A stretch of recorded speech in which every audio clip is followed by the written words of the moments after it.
ఇక్కడ చూస్తుంటే కృష్ణా గోదావరి నదులు హైదరాబాదు నగరంను ప్రవహిస్తే ఎలా ఉంటుందో తెలంగాణ నలుమూలల నుంచి మా ఆడబిడ్డలు తెలంగాణ తల్లి విగ్రహావిష్కరణలో పాల్గొని ఈ కార్యక్రమం ఒక అద్భుతమైన కార్యక్రమంగా చరిత్ర పుటలలో శాశ్వతంగా నిలిచిపోయే విధంగా ఇందులో పాల్గొన్న ప్రతి ఒక్కరికి మనస్ఫూర్తిగా నా శుభాకాంక్షలు. మొదటి సంవత్సరం పూర్తి చేసుకుంటున్న సందర్భంలో పెద్దలు అందశ్రీ గారిని, మిత్రులు principal in-charge vice chancellor JNTU fine arts college and architecture Gangadhar గారిని, శిల్పి రమణారెడ్డి గారిని ఈ సందర్భంగా సన్మానించుకోవడం, తెలంగాణ కవులు కళాకారులకు సముచితమైన స్థానం ఇవ్వాలన్న ఆలోచన ఈ రాష్ట్ర ప్రభుత్వం చేపట్టడం చాలా ముఖ్యమైన అంశం. మిత్రులారా, ఏ ప్రాంతానికైనా ఈ భూలోకంలో గుర్తింపు అస్తిత్వం తల్లి. మన సంస్కృతికి సాంప్రదాయాలకి ప్రతిరూపం తల్లి.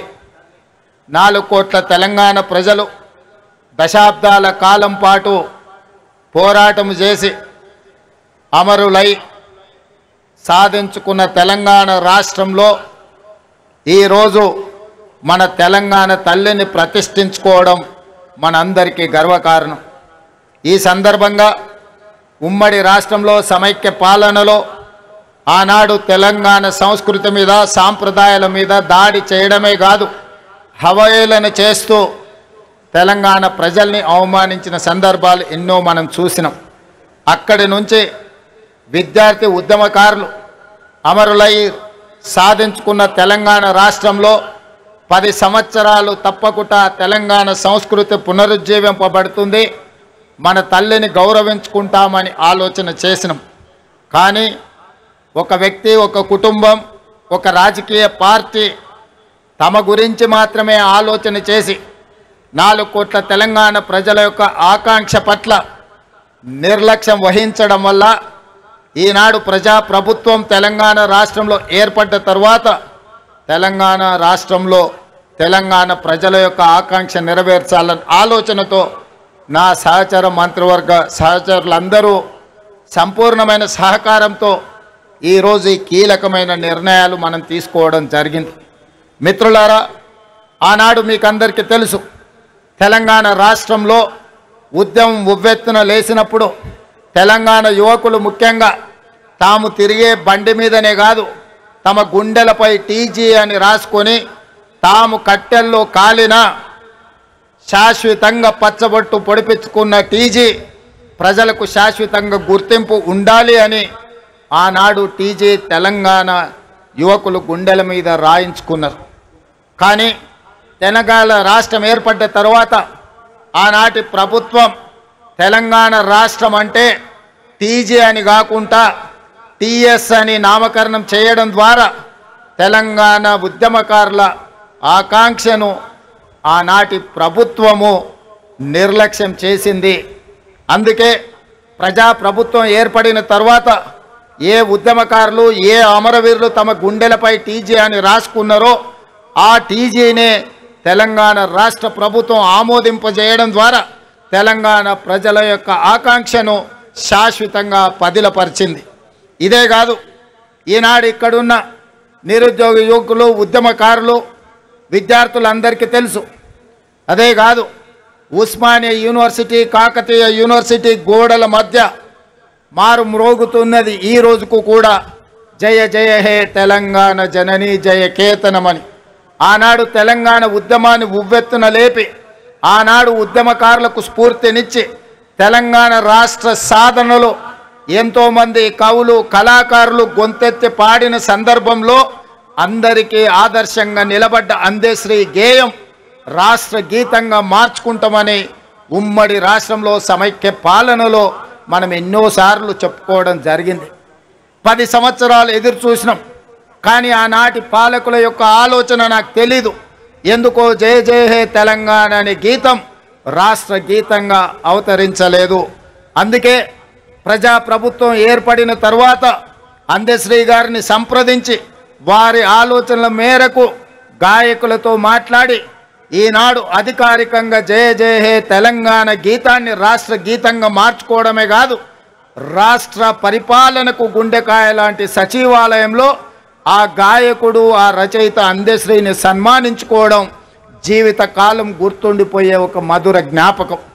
ఇంత గొప్ప అవకాశం, అదేవిధంగా రాష్ట్ర సాధన సమయంలో రాజకీయ పార్టీలు వ్యక్తులు వాళ్ళ ఆలోచన పరంగా అది ఆలె నరేంద్ర గారు కావచ్చు, విజయ్ శాంతి గారు కావచ్చు, కల్వకుంట్ల చంద్రశేఖరరావు గారు కావచ్చు, లేదా చాలామంది ఉద్యమకారులు ఆయా రాజకీయ పార్టీల యొక్క ఆలోచన వాళ్ళ విధి విధానాలకు అనుకూలంగా ఆనాడు తెలంగాణ తల్లి ప్రతిమను వారు సృష్టించుకొని ఆయా రాజకీయ పార్టీలు వాటితో ముందుకు కొనసాగినాయి.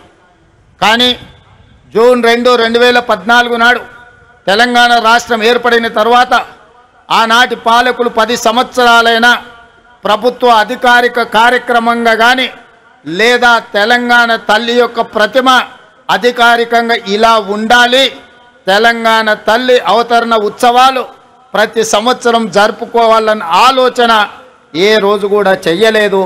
తెలంగాణ తల్లి 10 సంవత్సరాలు వివక్షకు లోనైంది.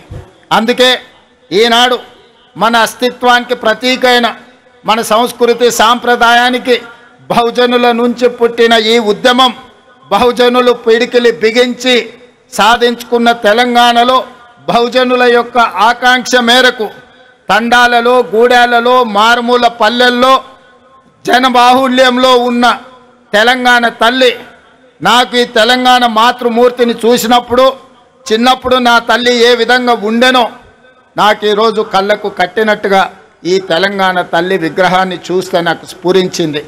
అదేవిధంగా ఎవరిని అడిగినా నా మంత్రివర్గ సహచరులు కావచ్చు, శాసనసభ్యులు కావచ్చు, కవులు కళాకారులు కావచ్చు, ఎవరితో మాట్లాడినా వాళ్ళందరూ ఒకే మాట చెప్పిండ్రు, ముఖ్యమంత్రి గారు ఈరోజు ఈ కళాకారుడు తీర్చిదిద్దిన తెలంగాణ తల్లి మన గుండెల్లో ఉండే మన కన్న తల్లి ప్రతిరూపంగా ఈరోజు ఉన్నది, అద్భుతంగా ఉన్నది.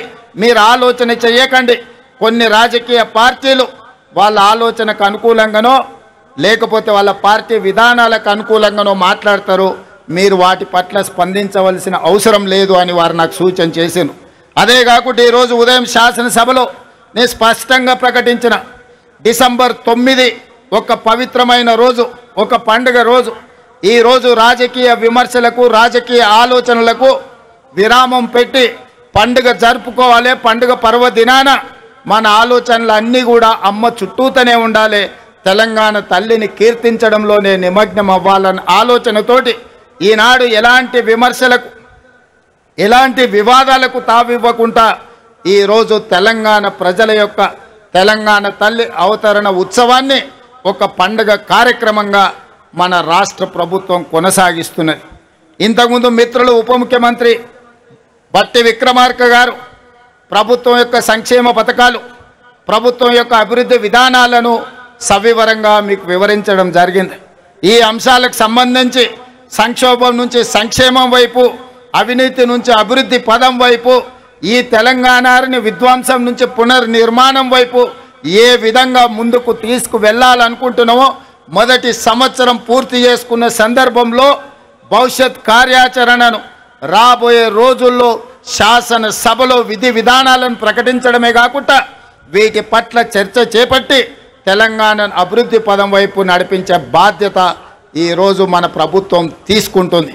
అందుకే మిత్రులారా, తెలంగాణ ఉద్యమం సందర్భంగా సర్వం కోల్పోయి ఈరోజు తెలంగాణ ప్రభుత్వాల నిర్లక్ష్యానికి, గుర్తింపుకు నోచుకోక ఇబ్బంది పడుతున్న కొంతమంది కవులను, కొంతమంది ప్రముఖులను ఈరోజు గుర్తించాలని, గుర్తించిన వాళ్ళను గౌరవించాలని, గౌరవించిన వాళ్ళను సన్మానించాలని, సన్మానంలో భాగంగా వాళ్ళను కొంత ఆర్థికంగా కూడా ఆదుకోవాలన్న ఆలోచన ఈ రాష్ట్ర ప్రభుత్వం చేసింది.